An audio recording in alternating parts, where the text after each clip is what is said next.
we're having very productive conversations with a good subset of the House Republican Conference.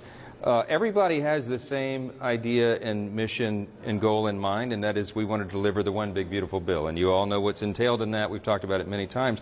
This is the procedural step to continue that process.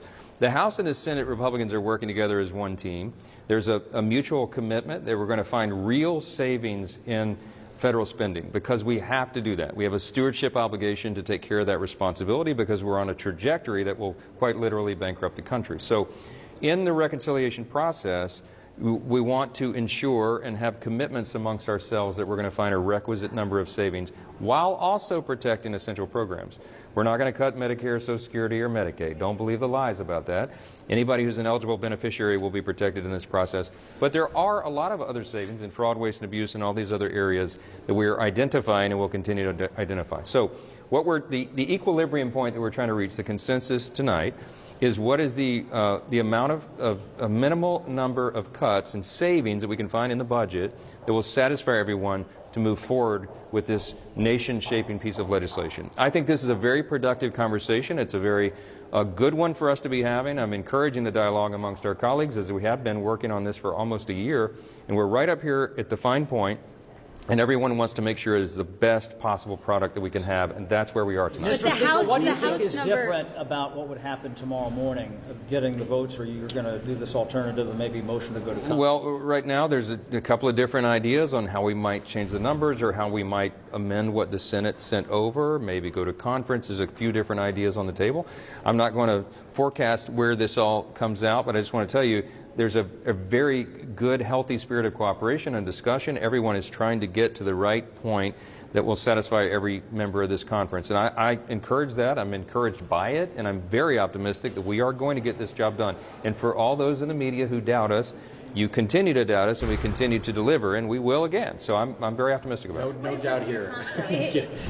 So there's some talk about going to rules, putting something in that says you won't put it to the floor unless it has a requisite number. That's one of the ideas, among others. So, I mean, the Senate does not want you to amend this clearly and does not want to go to conference. So, I mean, what do you see as the leading possibility at this point? Well, I mean, going to conference takes more time, and the calendar is not our friend. We have real deadlines upon us, and lots of reasons to move this along. And we want to project and send a message to the bond markets, to the stock markets, to investors, job creators, and entrepreneurs, and our allies and friends around the world that we are going to get this job done. And the fine-tuning that we're doing right now is part of this process. It will yield a better product in the end. Both of these chambers will work together. We have been very cooperative today.